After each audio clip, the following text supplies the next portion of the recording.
Kaisarotu Gojo is back, but it's just his body because he is being controlled by Yuta. But a big turnaround could be happening because an old enemy could be manipulating everything to come back to life. Yes, I'm talking about Kenjaku. Let's talk about that. And the next chapter of Jujutsu, no Kaisen 262 manga. But first leave your like and also subscribe to the channel. Have you done that? So let's start.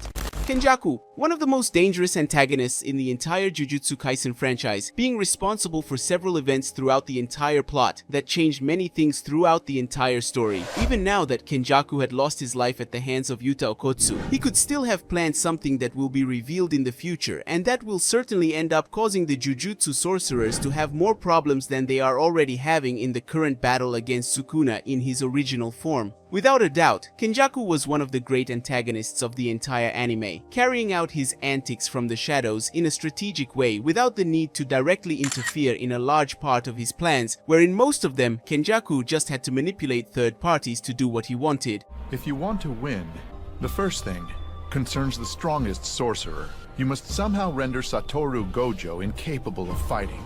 The second is to get Ryomen Sukuna and Yuji Itadori on your side. But as not everything is rosy, it is obvious that Kenjaku would be defeated since he was one of the anime's villains, and this came at the hands of one of the greatest prodigies in the history of Jujutsu sorcerers, Yuta Okotsu, who ended up eliminating Kenjaku, so that his sensei and friend Satoru Gojo didn't have to eliminate the one who had the appearance of his old best friend Suguru Geto, and so Yuta took the lead and decided to eliminate Kenjaku. In chapter 243 of the Jujutsu Kaisen manga, we see something a little curious compared to the previous chapters that were more focused on action. But in this chapter itself, we ended up seeing Kenjaku together with Takaba in a type of comedy show, where the two were the presenters of that show. But all of that was actually a technique Takaba was using to gain time because he was doing all of that to help defeat Kenjaku. And for that, Takaba decided to use his skills to keep Kenjaku distracted enough so that Yuta Okotsu could finish him off. Kenjaku using his sword, something that proved to be a very clever plan on their part. In the current chapters, more precisely in chapter 260, it was revealed that Yuta was only able to finish Kenjaku because of Aoi Todo, who was in the colony's lake. Without him, Yuta would not be able to eliminate Kenjaku, because it was impossible for Yuta to get close to Kenjaku without him noticing, because Yuta has a large amount of cursed energy. So that's how Aoi Todo comes into the story, because he went to the place and used his innate technique that he had lost. So chapter 243, Ayotodo used his innate ability and replaced his lost hand with a vibroslap, which increased the power of his innate technique by thousands of times. And using his boogie woogie, he made Yuta appear behind Kenjaku. And then Yuta attacked him and finished him off by piercing his brain with his katana, thus ending the life of one of the anime's best antagonists. Having said all this, we can say that Kenjaku ended up losing his life after having his brain pierced by Yuta's katana. But what if he's not dead for good? We know that Kenjaku is someone very intelligent, and because of this, Kenjaku should have already known that his death was closer than when he was in the body of his former hosts, and as such, he should have already created an emergency plan in case he was sealed, captured, or even eliminated by Jujutsu sorcerers. And because of that, Kenjaku possibly already had some way of surviving that new era of sorcerers. As you may already know if you've seen the new chapters of Jujutsu Kaisen, but if you haven't, here's a spoiler that shook the internet recently.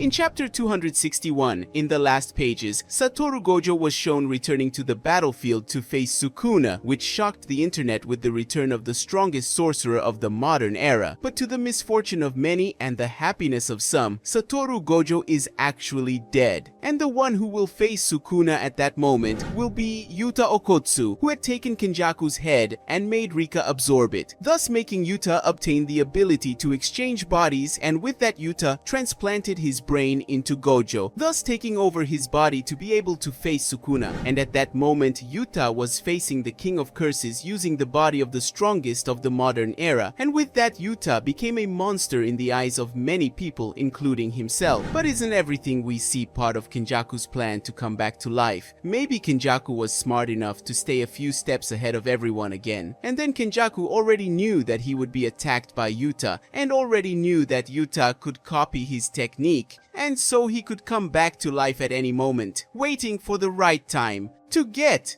Yuta would use his body transfer technique for Kenjaku to completely dominate his host, but Rika's power only works for 5 minutes, and after that the power loses its effect, which will possibly cause Yuta's death, but perhaps Kenjaku wanted him to do so. This so he could come back to life using Yuta's death. Kenjaku is cunning and could very well have created or captured a curse capable of imbuing a being's cursed energy into an organic object or an already dead being, and this could bring Kenjaku back to life as if he were reincarnated like the sorcerers who participated in the slaughter game. And if he had done all this, Kenjaku would end up returning in the body that is being controlled by Yuta, which means that Kenjaku would have Satoru Gojo's body in his hands. If everyone already thinks that Kenjaku was someone powerful while in Seguro Geto's body, then if he possessed Satoru Gojo's body, possibly not even Sukuna in his perfect state would be able to defeat Kenjaku after all. As I said several times, he is very intelligent, and maybe he already has a plan to defeat Sukuna if he becomes his enemy. In a simple way, if Kenjaku returns inside Satoru Gojo's body, there will be no Jujutsu sorcerer who will be able to defeat him, not in the modern era, and not even in ancient eras. If this theory is right, Kenjaku will return as the being most powerful in the entire history of that world, because Satoru Gojo's power already placed him at that level, but combined with Kenjaku's mentality, this would make him truly invincible. Guys, this is how we end today's video. Do you believe that Kenjaku can return? Leave your opinion in the comments, and of course I left a like to motivate me, and also subscribe to the channel so you don't miss any videos. Goodbye.